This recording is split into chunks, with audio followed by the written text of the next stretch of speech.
Good evening and warm welcome to all the participants. This is Friends 203rd session on ICFAI's WiseViews Leadership Conversations, and we are happy to have with us Madam Lakshmi Mukkavilli. Good evening, ma'am, and welcome to this conversation. So I will do a brief introduction and then I'll request you to start your presentation or opening remarks, madam.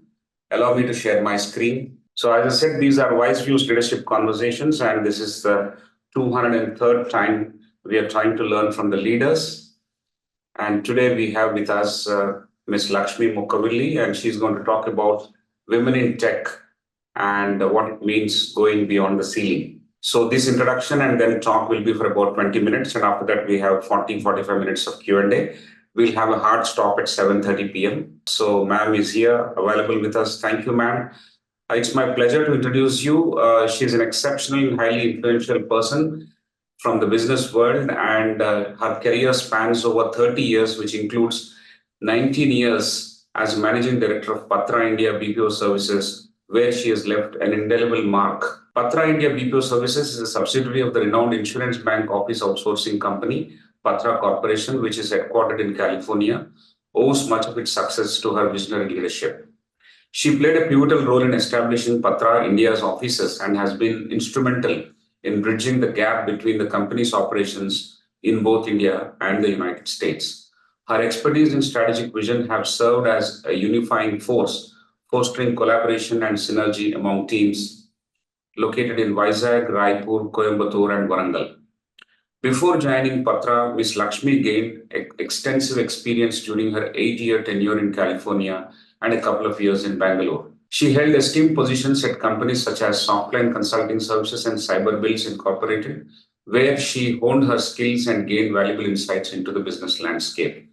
Her brief stint in Bangalore at Cross Domain Solutions gave her the exposure into outsourcing industry, which has been instrumental in shaping her approach to the success of Patra in building the organization and its leadership. Madam has received many awards. One of them is the US Global Impact Award from Patra Corporation, acknowledging her pivotal role in the company's success and growth. Further, the Asia Outsourcing Congress in Mumbai honored her with Most Talented Leaders Award in the outsourcing industry. Very good. In addition to her responsibilities at Patra, she holds several significant positions that underscore her dedication to the growth of industry and also gender equality. She serves as the president of ITAP and actively contributes to the advancement of IT/ITES sector in the region. And she is the immediate past chairwoman of CII Indian Women Network for the Southern region, emphasizing her commitment to promoting diversity and inclusion and a huge proponent of empowering women into leaders to advance their careers. She continues to make a significant impact in the corporate world and communities around. Her relentless pursuit of personal and professional development led her to become an ICF certified coach, where she expertly applies coaching principles both in her life and career, inspiring those around her to reach their fullest potential. Great. Thank you very much, ma'am. Once again, welcome to this leadership conversation. I will take one more minute to introduce my esteemed colleague, Dr. R. Prasad. He is the Senior Director in Academic Wing at ICFAI Group. He brings 3 decades of rich experience to the table as an entrepreneur and a corporate professional, and now as an academic at ICFAI. He holds BTech from IIT Bombay and PGDM from IIM Kolkata. And thank you so much, Dr. Prasad, for joining. We are all set to learn from you, madam. Over to you for your opening remarks. Thank you so much once again. Ladies and gentlemen, we have to talk about these things. Please jot down your queries.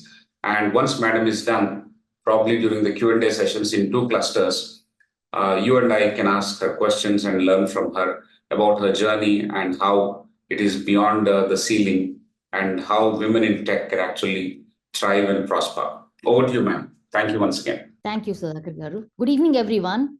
It's truly a pleasure and privilege to be here with all of you at ICFAI. Today, we are talking about something close to my heart and very much at the heart of the future of our world. Women in tech, beyond the ceiling. We all heard the phrase, breaking the glass ceiling, right, for years. But today, I want to invite all of you to think beyond that. Let me begin with a simple question. What if the ceiling is no longer made of glass, but of our own assumptions, systems, and comfort zones? This isn't just a leaky pipeline issue or broken rung. where women drop off at mid-level management due to marriage, children, caretaker job for elderly, and pass on the opportunities of leadership roles to their men peers. It's a mindset issue, a cultural issue, a design issue. What do we do? Redesigning the entire structure underneath so that the next generation of women are well equipped and with confidence to manage the environment around them and go beyond the ceiling. We've all heard the numbers. Women impact in tech is only 26%, and the leadership roles are even lower. Yes, we did make progress, no doubt about it. More women than ever are choosing tech as a career now. More women are getting degrees in STEM. And yes, we do have some powerful women leading major tech companies and entrepreneurs, even right here in India. But beneath that progress, there is also a subtle, harder truth. Women still make up a small fraction of leadership roles in tech. We are still underpaid, undervalued, and always overlooked. We still face the unconscious bias, gender stereotypes, and systemic gaps in mentorship, visibility, and opportunity. In recent study by Ericsson showed that even global companies, women in tech consistently reported imposter syndrome, being passed over, or feeling invisible in meetings, even when they were most qualified in the room. And when we do speak up, we are told we're either emotional. When we lead decisively, we are told we are aggressive. It's a frustrating dance between and exhausting between being seen and being accepted. And for many, motherhood becomes a penalty instead of being recognized as the leadership experience it truly is. But after all this, I would still want to take a moment to celebrate some of the incredible stories too. Jyoti, who is my niece, she did her IIT in Bombay, went to MIT, and she's a co-founder along with her brother. Let me tell you, actually, she's the basic founder. He joined her later. From the company Tejas, have been working on cutting edge aerospace technology and developed sensors in new fighter jets. And she also got an award from our Honorable Minister of Defense, Sri Rajnath Singh. Young entrepreneurs like this are showing the world that women are not just participating in tech, they are building it, owning it, and redefining it. Now, coming to my own journey, I have few examples to talk about there because I think that's why I'm being invited here. Starting off with my journey within the company, the corporate journey was not easy, especially in the beginning. Yes, I was at the table because I was, one of the very first people who actually joined the company and helped them to develop the India offices. Of course, usually the lone one in the meetings and invisible in the beginning. I'd just sit at the table. But as time went by, I made my voice heard. I made my points, which really helped in some decision making. But it was a fight, draining on the energy. Now I'm sure our women leaders in our company, at least, I make it sure that they don't have to really go through this. But I've noticed it. This generation is definitely smarter. I mean, I don't even have to talk about Gen Z. They think like they're way ahead. Coming back, and another point I would want to make is about mentorship and how important it is. And this is, I want to talk to you from the perspective of, when I did as a chairwoman, both for the state and for the southern region for the CIA Indian Women Network. So there we had about 4 pillars, which is the leadership, mentorship, health and well-being, and policy and advocacy. And our mentorship vertical was a huge success because where we actually engage the mentors from different companies along with the mentees of the companies which are members of the IVAN Association. The thing was, the reason it was so much more successful is because I know a lot of companies do have their own mentorship programs, but what we came to know through feedback is these women were actually felt more safer, and then they could trust their mentor, because when it comes to the company, there is always an apprehension as to what if they ask something which can go against them, because you never know, right, how it goes in the company. If you have a person in the company itself as a mentor, you need to always be careful what you're really talking about. So which is why this mentorship program, what we did in within our CI IVAN across the southern states, was a huge success. And we had beautiful stories. I mean, people, they came up with, how it really helped them to actually get into the next level and how it developed more of their confidence. One last, story, which is completely about me, and it was such a great learning and eye-opener, is which happened very recently, actually. So when, as you know, when he mentioned it, I'm the president for ITAP, and we recently started this flagship conclaves or conferences called Infinity WiseViews, which we did one in 23, and we were supposed to do in 24. Somehow it didn't work out, and during my presidency, and I was very keen. I mean, obviously, I wanted, to be there because that gives the visibility, and it's nice to say that in your presidency you have done something big like this, right? So, and so we had to postpone it because there were hurdles coming up with the government, and we wanted some government folks to come during the inaugural. It just got postponed for nearly about 9 months or so, and then we did it in 25. We just did about a couple of weeks back, called Infinity WiseViews. But sadly, what I want to really point out here was I didn't really get any support from the council members of this association, ITAP. ITAP is IT Association of Andhra Pradesh. And they kept telling me, "Oh, why do you, I mean, you have so many responsibilities as a woman. Why do you want to take it up?" Some people said they didn't have enough time to support. Some people were traveling. And the important thing was the immediate past, I mean, the past president, he was actually, he had started a foundation, and he was doing something in the same lines called AI Summit, in fact, which is going on now. So they gave me options, why do you want to do this? Is so close to the summit, or why don't you combine with them? I said no. So I took it up as a challenge. It was tough. I mean, obviously, so when you are doing conferences or conclaves like this, I mean, people have to come together, right? I mean, that's how. I mean, it's teamwork to do something like this. But I didn't really get much support. Yes, we had these calls. Every call, most of them would not come into the call. But I was very lucky, to do all the groundwork. I had a big support of my admin, who's, my EA, the executive assistant who supports me. She, and there was another man who's actually the president designate, his person from his office, electronics. So they really helped out because there's so much to do without arranging here, the speakers, their logistics, everything. But it was such a great learning, and it was amazing because at this stage, I mean, generally, people depend on secretary to do something, and you just go sort of show up there and you just prepare, the things. But I had to do so much of groundwork, which was which was hard, but which was like so exhilarating that you did it. And then it was a pretty good, I mean, big success. If there were about 300 people, we had great speakers from Hyderabad, from Google, Microsoft, and all the big companies, KPMG, and we had someone, we talked about, quantum computing. So we want to create an awareness. So we had someone from Bangalore.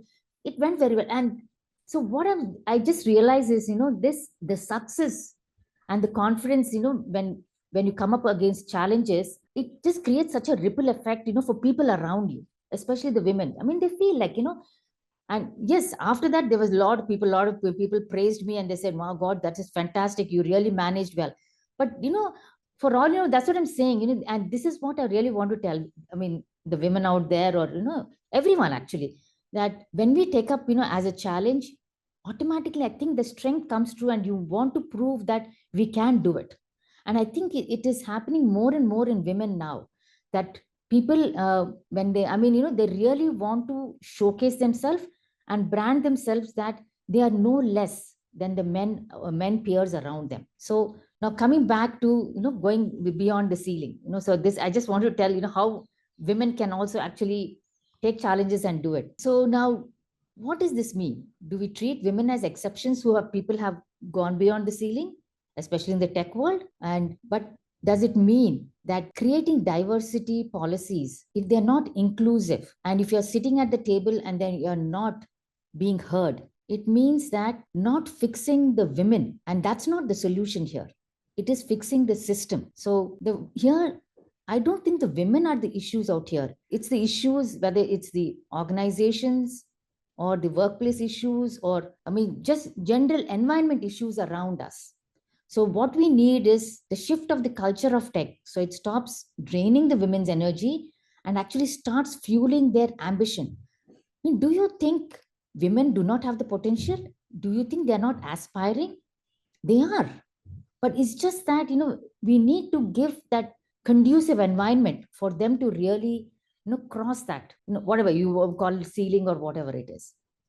Now, from my perception, I would like to just sort of sum up what is really to be taken by, whether it's organizations, leaders in the organization, and at individual level also. See, I mean, the audit the systems in your organization by shattering the bias. And we need to promote this awareness, because a lot of people, see, that's why they call it unconscious bias, right? A lot of people don't even feel that they're being biased.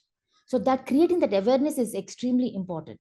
Then diversity in hiring and promotions, very important. People talk, but are we being inclusive there? Where are the biases hiding? Fostering inclusive culture. Then building mentorship and sponsorship programs, especially for early career women. And this is what actually we are doing at our company also. Besides having the mentorship, we actually started doing group coaching. And we are starting actually at the first level of leadership, because imagine when you learn at that level, how much more well you can grow as a leader. Because generally, when you talk about coaching, people think like, oh, the coaching has to be done at, executive, higher executive levels. Yes, of course, it's helpful there also. But I think out here, if they have a basis as to how to approach people, how do you reflect on, mistakes you make, how do you interact with people, how do you interact with peers, all these things, it really helps them. Then, of course, build mentorship and sponsor programs. I just talked about it. And then offer flexibility. A lot of people take that as a drawback, but on a bigger picture, when you imagine what these women who are asking flexibility can get to the table, it far surpasses the flexibility you actually are giving them. Celebrate women publicly. I mean, give them recognition, because that really creates so much more aspiration for them to go into the next level. Then encourage women leadership. So we have to clear the pathways for the advancement. They sponsor them, send them into conferences, send them for speaking engagements. So and when you actually do IJPs, that is inter job postings with them, see that, promote them to sort of apply for these. Because a lot of times women, there's a saying, which I think is going away now, where they say men with about 60 to 70% generally apply for a promotion, but women, even though they're 100% qualified, they're still not very sure about it. So this is where, sometimes you need that little nudge to them. And most important, I feel, is actively encourage men to become allies. That is so, so very important, and just not in words, because a lot of organizations say, oh yes, our men are, they promote, they're really allies. It has to be in action, because that is what is really going to pull up the women up also along with the men. Because if men feel that they need the women also to be there to get the true thing about diversity, and if they really become allies, nothing can stop for that company to be a diverse company and do extremely well. So now to sort of sum up, okay, and because I really don't want to take too much time, because I wanted to give more time for the questions. So breaking the ceiling, it's not just about shattering the glass or fighting for space, but building ladders, bridges, elevators, so that you can quickly go up there and send it back quickly for the next person to come up. So that, as a metaphor I'm using here, of course, so that they can rise swiftly also into those senior leadership positions. And that's where, the true diversity also comes through. And it's about creating a space where every woman feels as if they belong there, without, for them to have to fight for it. So do you think it's enough for us to help our women to climb ladder? Or should we be changing the building so that everyone has a level playing field? That is a true diversity, what we're going to achieve, regardless of gender, where everyone has an equal shot at leadership, creativity, and success. Thank you so much for having me today. Let's keep building an equitable future for all of us together. Thank you. Thank you, ma'am. Thank you very much for this compelling opening remarks that you have delivered. What started as your own personal journey as a reflection in terms of being the lone woman and also feeling lonely and being invisible, to actually putting all the pieces together and trying to make a space where the new joinees or the other women in the organization are built to believe that they are not alone and they are noticed and they are given opportunities, and slowly and steadily how the policies have been changed, more with the belief, more with a sense of bringing about transformation and not just the lip service.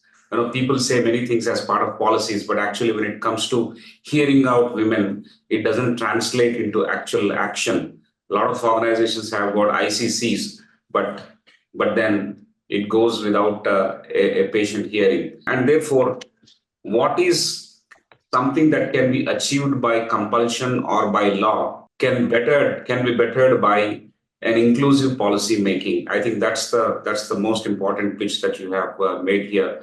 Your own case studies, your own examples of your journey have been pretty interestingly laid out for us to understand.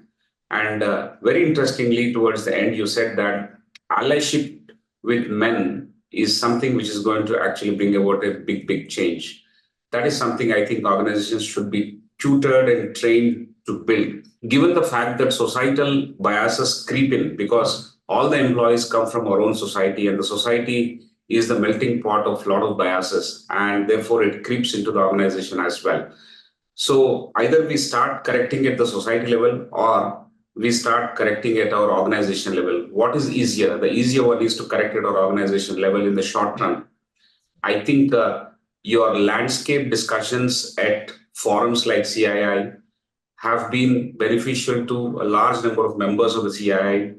But I think even in education institutions, they should begin pretty early in the game so that the societal biases can be handled or addressed to some extent. I will not say it will be corrected 100%, but I think long-standing changes can be made if it is attempted pretty early in the game. As they grow, as they learn, they also build biases. And I think all of us put together, all the stakeholders in the society put together, will have to address this thing. Thank you so much for giving us a wonderful topic, madam. And we will now be ready for the Q&A. We have saved a lot of time so that we have 2 clusters of Q&A. The first cluster will be taken up by my esteemed colleague, Dr. Prasad, and I'll come back for the second. During my cluster, I'll open the mic for the audience to ask you direct questions. If there are more questions, I'll restrict my own questions also so that we have a live interaction with you. And we'll have a hard stop at 7:30 p.m. That's my promise to you. Dr. Prasad, please start cluster number 1. Thank you. Thank you, Professor Rao. Thank you, ma'am, for a wonderful introduction to the topic. You made a good statement that, there's no doubt that women can do, that is already established.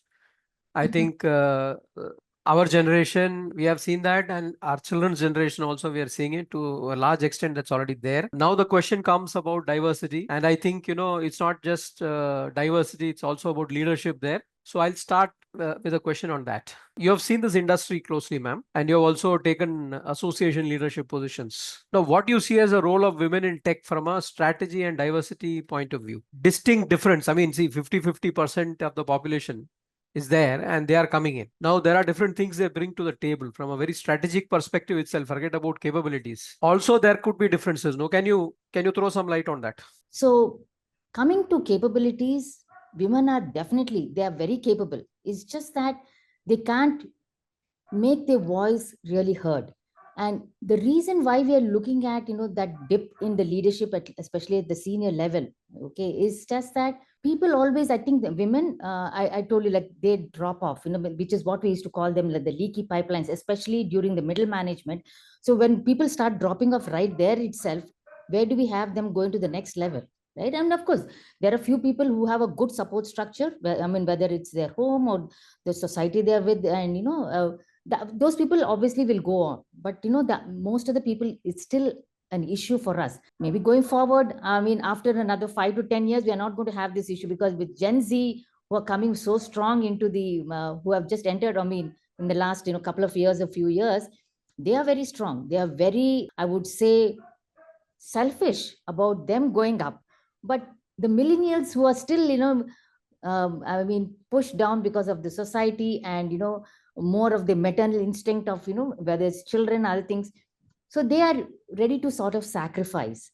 And also what happens is, sometimes, I don't know whether, I mean, if I can really call out this, but when you look at public company now, they're saying that it's a must to have women directors, right? But are they really being inclusive there? Is it just by name they're having these women out there? So that is like something very serious we need to think of, as to when you talk about diversity at that level, is it truly diverse, boardroom, or, truly diverse leadership at that level? yes, there are some women who can actually articulate themselves and, be there and sort of showcase, which is why we do have, many women who have done very well, whether, it is HCL, who, I forget her name. I mean, I don't really remember their names like that on top of my head. But, there are so many women, Microsoft, this, the heading managing director, we do have. But that's what I'm saying. Those are the few people. But when you look at a larger scale, you really don't have so many women at a CXO level. And that is what, through associations we are talking, and where people like us come through, whether through mentoring or talking to people, that it is so important not to give up your careers. If it need be, you take a break, because sometimes, yes, it's an emergency, and obviously, the woman is looked at, if something happens in the house. But do not completely give up, because this career is such a self-esteem for a woman, and if you take too long a break, you lose it. And it's also such a self-esteem within your own home. I've seen women, my own daughter, how she really looks up to me. I mean, I struggled a lot, but then, I made it. Well, of course, the part of it is support. I didn't have support when she was very young, because they don't understand, but eventually. So I think the support system is very important. The management at companies to promote this diverse leadership and make it inclusive is also very important, because if they make it really an inclusive leadership at that senior level, there are more people who are aspiring from the below level will definitely want to come up, because if they see these people struggling, that's a deterrent, right? So I think diversity truly comes in when you make it inclusive at that level. I'm not sure if I really answered your question, but you can extend the question if you have to. Thank you, ma'am. I think you brought in some points related to that, and you put in some of the building blocks also, which also responds to some of the other questions that we will have. Priya Nair HUL is the example that you're talking about, and I think we've also observed the GCCs, the number of MDs or women are pretty high, yes, compared to the other sectors. Yes. Ma'am, next question is, now in this, you've got the base from where the leadership will eventually emerge. And you've also got, what the beyond the ceiling. Now, my next question is related to beyond the ceiling. Now, at this stage, both, talent development in various forms, including mentoring, coaching, exposure to the right kind of assignments, and succession planning. Both these are extremely critical factors beyond the ceiling. Now, in your experience, and whatever experience you have seen as leaders of association in this industry, what are the key issues that you have faced at this level for women in tech roles, and how have organizations handled them? Your organization as well as there where you've seen this happening. So, I sort of briefly mentioned in my opening remarks here. Important thing is, for the succession planning, because obviously when you have come to that level, whether as an MD or a CEO, you would want more women to really come up, right? And so important thing is, again, what you said is mentoring is so important, or coaching, because what happens is, for anyone to come to that level, they will admire you. I mean, they will aspire to be like you when you're at that. But then, for them to really come to that level, there is still something holding them back. Okay, I mean, the apprehensions, can I, or the imposter syndrome, which I talked a little bit, is, am I really qualified for that? And so that's what I'm saying. This is what is an issue with the women. Even though they are qualified, they always have a lot of self-doubt on them. Okay, which is sort of going away with the younger generation Z. I mean, they feel they're much more confident, and this is what I'm saying. I think as we go forward, for what we are laying down right now as a level playing field, will become easier for the next generation, or for the people who are, still in the aspiring to get to the next level. It'll become definitely easier for them to come to that level, because we are truly trying to make it diversified, situation for them to come to that level, and making it inclusive too. So for that, if that's what I'm saying, so it would be easier if you have women at that level. But if it is purely men, it would be definitely a challenge, because even they would not know how this person would be able to do it when they come there. Okay, and even these people are sort of not sure how they will be able to adjust with the rest of the men out there, as as a CXO role. But I think there are some women. I mean, like, if you talk about the missile women or the other people that we just, talked about, Roshni Nadar from HCL. Okay. It's not that like there was someone already there. I mean, they did it. So these are, I mean, sort of exceptional, which is happening now. But these exceptional women will be laying down the road for the rest of the people, or build that elevator so that people can come up, and you will really see the pure diversification there. So again, it all starts with definitely mentoring and sponsoring, because when you talk about sponsoring also, see, mentoring is definitely more easier, you just do within the organization, or people go outside to take money. But sponsoring is also extremely important. See that these people go and attend those conferences, because that's how they're going to start learning too, right? As to what to look up to, or what is there something new. And important thing, another thing is, I would tell for everyone across, it's just not for women, maybe a little bit more for women, because the expectation is always there for a woman to know much more to get to the level, while for a man, it's automatically understood they come up there.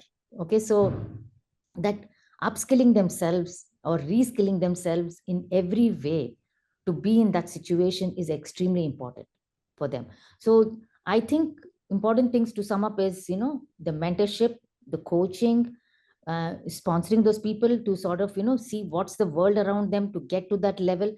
All these are really important for them to get into that succession planning pipe and go up there.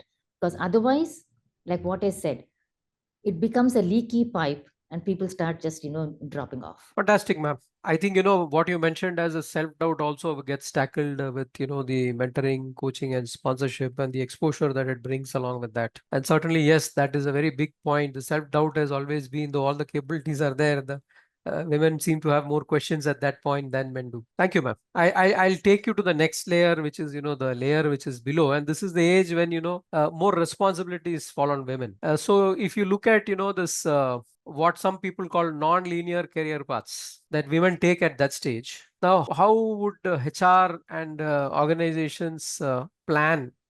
I mean, given the various types of schemes that various organizations have brought in to nurture this is very likely to happen. I mean, there will be children, and therefore there will be a break.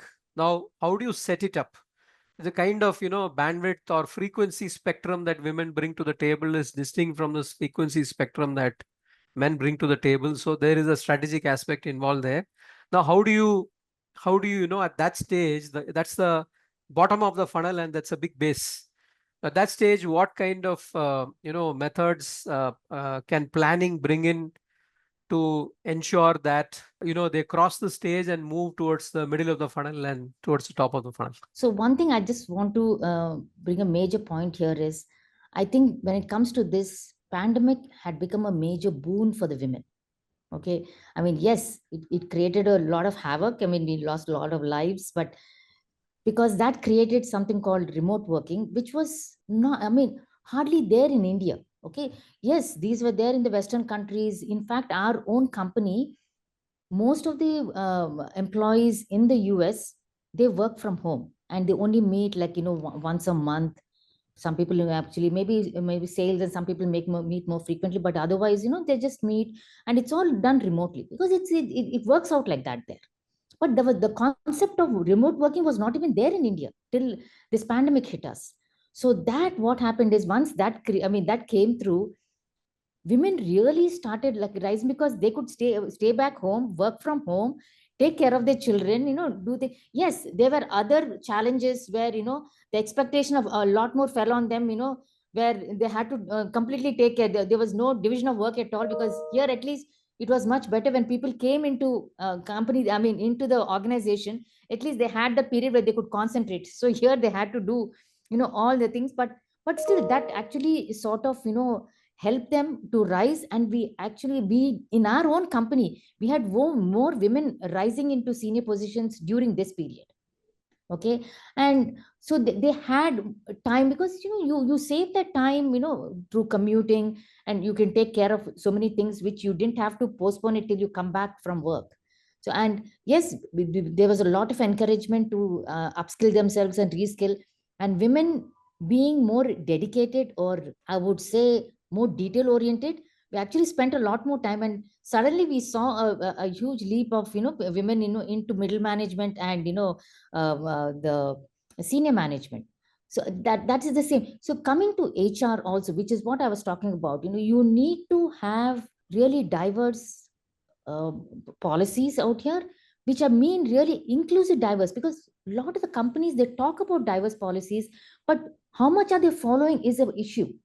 Okay, when you talk about diverse hiring, there were shocking scenarios where we hear people say that, looking at the age, are you going to be getting married very soon, in a year or two? Is that a question?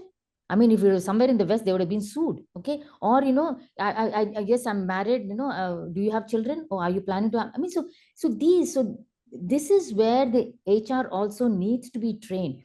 So the concept of DEI, diversity, equity, and inclusion, is very, very important for organizations to look into, so that they actually really treat those, I mean, all these policies very inclusively when they talk about diverse policies, and mentor these people.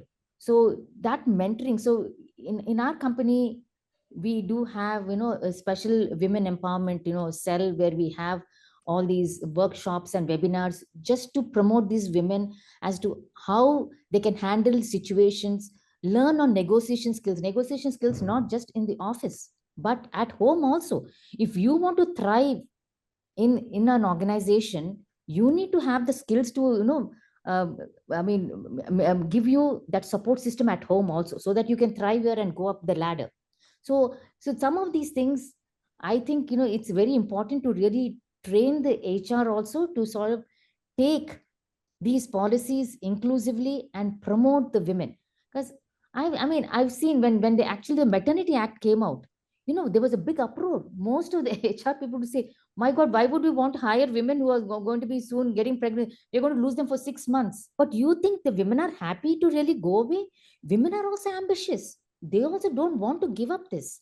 They want to also, they have their own aspirations to go up, to succeed, and have that, carve that niche in the niche area in their office too.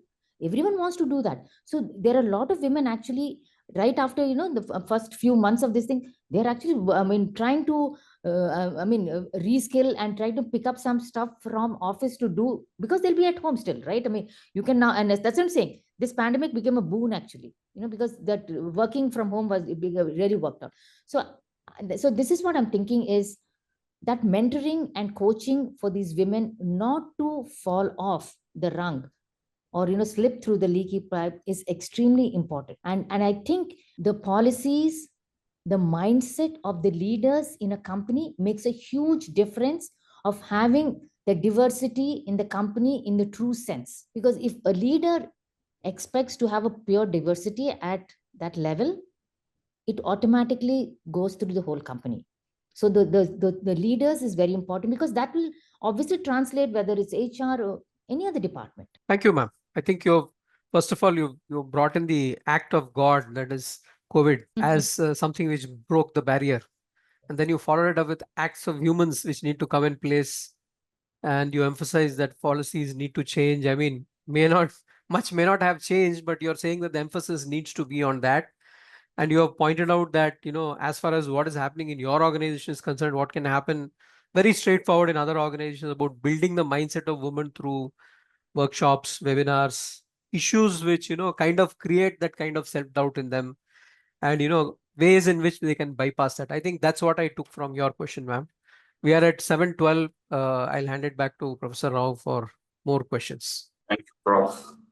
Ma'am, it's a very interesting conversation that's going on.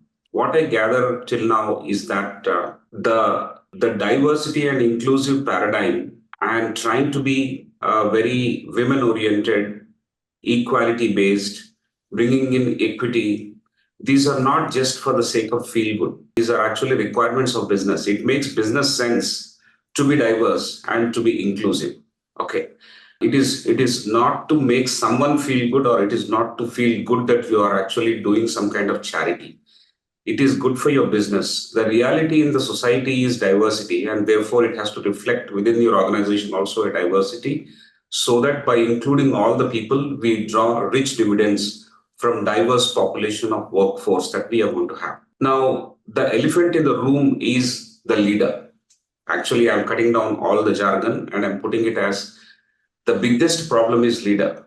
In the opening response to your opening remarks, I mentioned that societal biases will creep into the organizations. While that is true, more at a level where we are handling, I think it's a leadership issue. If the leader sets the right kind of culture, if the leader sets the right kind of culture, apart from setting the policies is easier to set.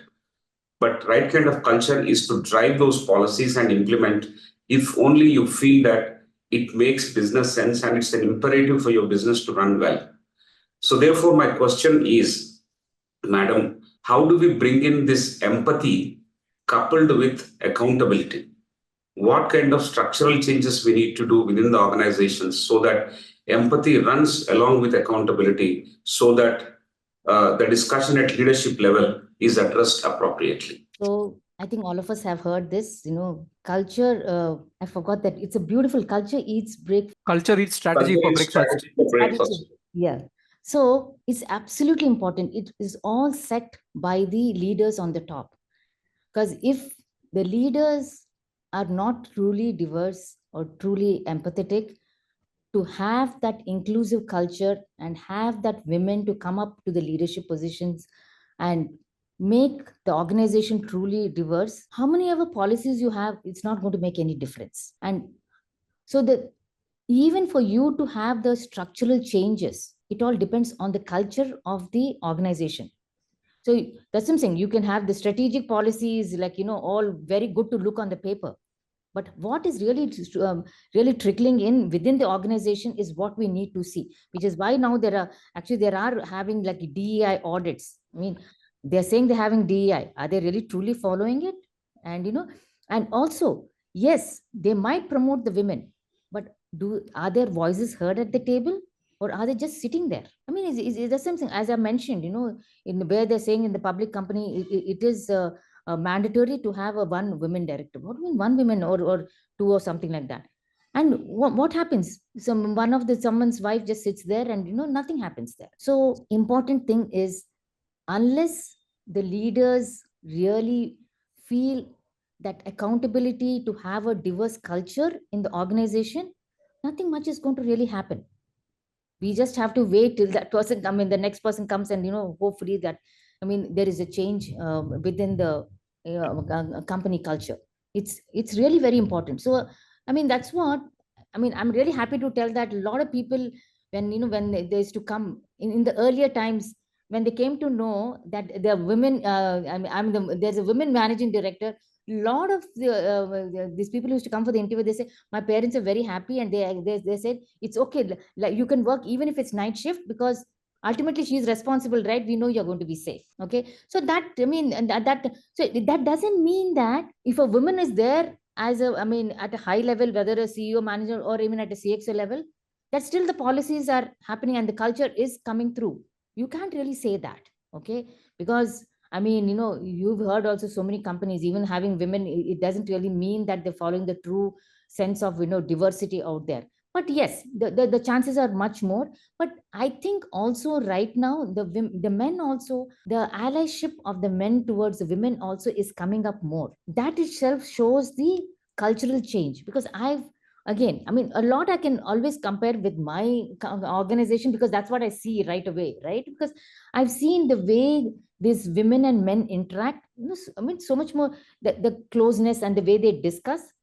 That is important. It's not that when we go somewhere that the women just huddle one there and the men huddle one place. That itself shows that there is no pure diversity to discuss things, because that shows itself that when when you're doing it there, it automatically translates into the organization also. So what I'm trying to really say is, the culture has to obviously start at the top, which will trickle down, and because when the leader is culturally aligned to that, he or she will definitely make everyone else accountable to have that type of culture in the company.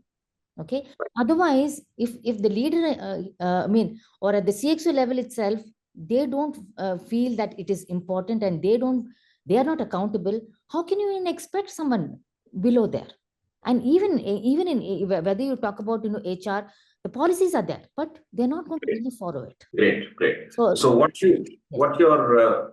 you're advocating is leadership by demonstration, so that others follow the suit, and repeatedly following the suit becomes the culture of the organization. So fantastic.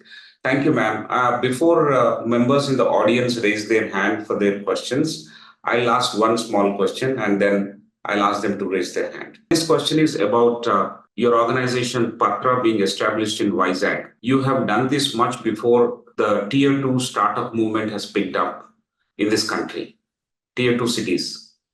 What did it take actually to go through this and attract talent and also retain talent? Some challenges you would have faced or some new strategies you would have deployed. Kindly share with us those things. Sure. Actually, when we wanted to start Patra in India, we knew Bangalore was out by then because it was already saturated. And so they were actually looking at Hyderabad, the founders. Okay. I was employee number 4, so the founders were, two Caucasian Americans there in US. So obviously they were very apprehensive and they were not sure what's there. There's no infrastructure in Vizag. They won't even look at a place like Vizag because it was not even a tier 2 at that time. This was like 20 years back, 2005. And so they were looking at Hyderabad. But then I spoke to a few people and I came to know that Hyderabad also was slowly coming to that. And there were some people already talking about attrition, stuff like that, where people are jumping, companies. So I put that forward and I somehow convinced my CEO, let's do it. Okay. Because important thing is always for a company, to, especially when you're small and building up, that attrition is, you don't want to really have attrition there. Yes, infrastructure is definitely a challenge, but then, I said, we can find ways and means because we're still small and, we'll do it. And there were few companies who were already doing it. So it was a challenge. And, I'm really very happy that they made the decision to start in Vizag because I think that was the best decision we ever made. Because if we had started in Hyderabad, we would have never grown like this. We literally had no attrition at all for them in the beginning years. I would say very less, 5% or even less like that, and we were, because it was an American company, there was a fascination to come and join us and to work with a company which is established in the US. So people came in and to work with the American, because they would keep coming in the beginning quite a bit, and it was good. And then I think I did also make a difference, being one of the beginning people. So I would interact, obviously we started in 2005 with 4 people. I'm talking about besides 4 of us who were at the leadership, the 4 people we started, and now, look at it, we have over 5,000 people. So yes, we had a challenges too. In that, the time frame of 2008-9, when we had the big meltdown, we lost, a couple of clients. We stuck on. So I think the best decision we made was I think it was a tier 3 city, Vizag, to start in Vizag. In fact, we made a mistake. After that, we went to Bangalore. That was the biggest mistake we made, because the thing is, we looked at Chennai. They wanted a slightly bigger city, but they somehow didn't like, and infrastructure, they didn't find it so great. And the Bangalore was very fascinating for them. They said, no, we'll give it a shot. Let's try, because from a sales point of view, to say that we have an office in Bangalore, it would look good, but it didn't go very well. We were just losing. We never really grew much. We were just losing. Very high attrition we had. Then, of course, after that, we learned a lesson hard way. Then we went to Raipur in 2015, then Coimbatore in pandemic, and then Warangal. So we are all now in tier 2 and tier 3 cities. Tier 3 is because I think Raipur would still be a tier 3, and Warangal, of course. So that's how we went. Amazing, ma'am. I think there are lots of lessons that you have put in for us in your journey to get into tier 3 and tier 2 cities. As a matter of fact, ICFAI is also, all its universities are in tier 2 cities. We are in unmetros. We are in Raipur, we are in Ranchi, we are in Himachal Pradesh, we are in Dehradun, we are in Hyderabad, of course, which is a bigger city. Bangalore is a bigger city. But we have 5 universities in Northeast, like Meghalaya, Mizoram, Nagaland, Tripura, Sikkim. These are all tier 3 or tier 4, if you have to count it that way. but the aspirations that you can take into account in tier 2, tier 3, tier 4 cities in this country and transform them into productivity. One, it is good for our own organization and institution. And the other thing is the lasting impact that you can make on their careers and lives and learning is pretty satisfying. So we have made that journey and therefore we understand.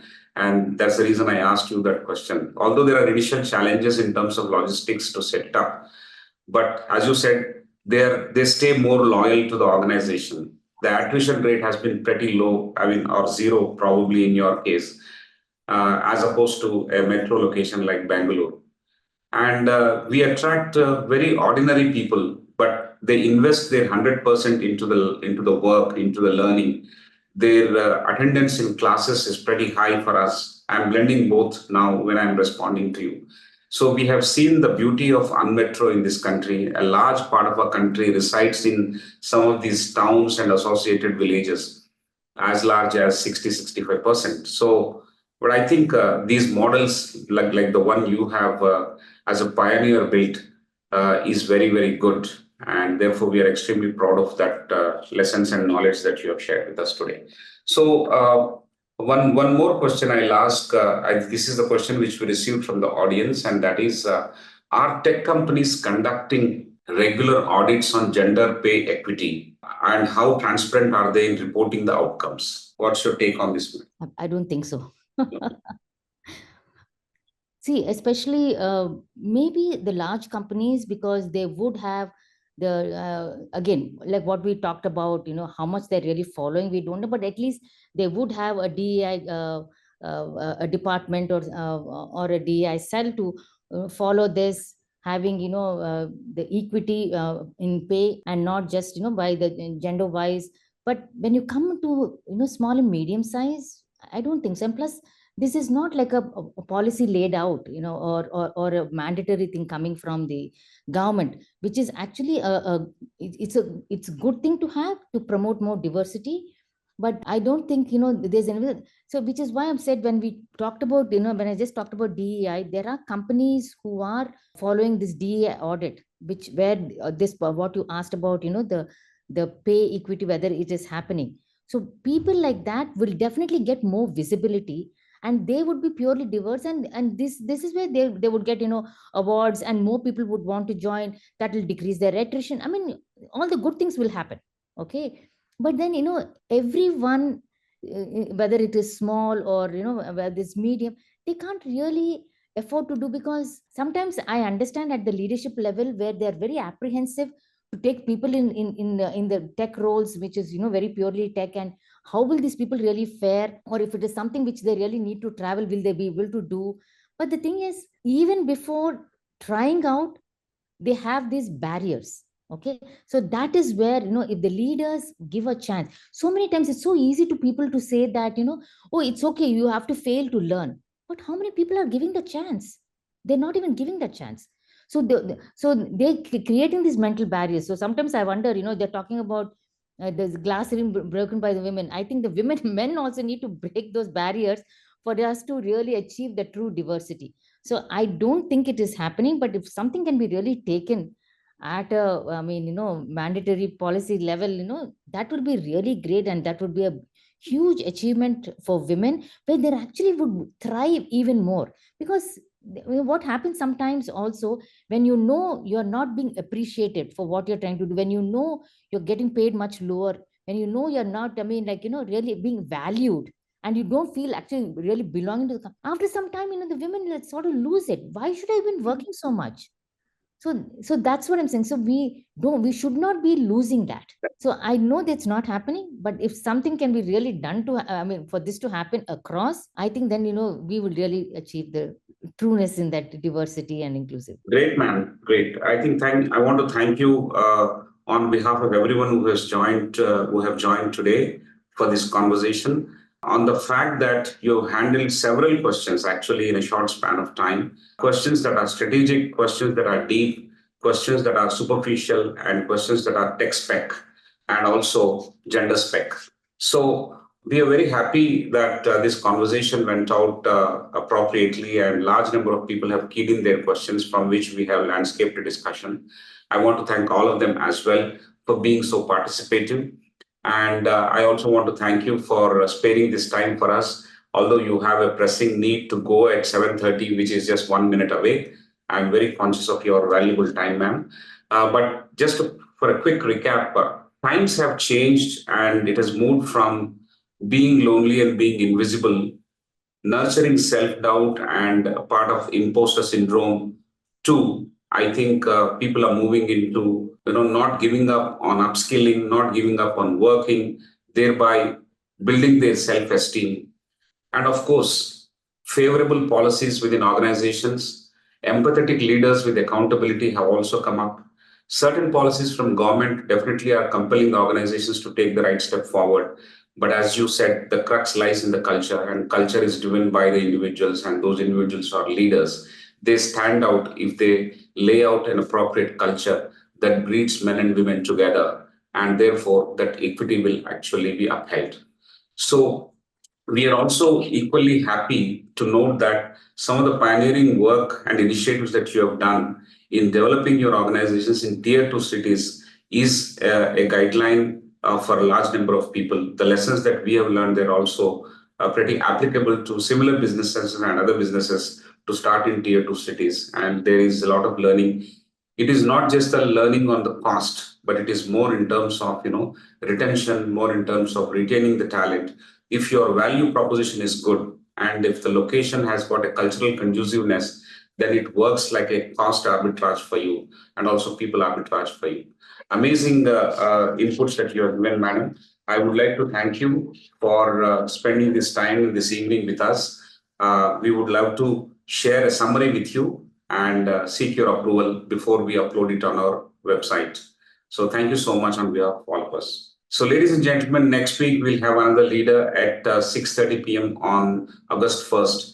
Till then, keep reading more about Madam Lakshmi Mukkavilli as well as Patra India Services, so that we continue our mission of learning beyond weekends, beyond one particular chapter, or beyond our own roles in our organizations. Let learning be the continual stay, and let's come back for the next week. Till then, have a great weekend and a good night.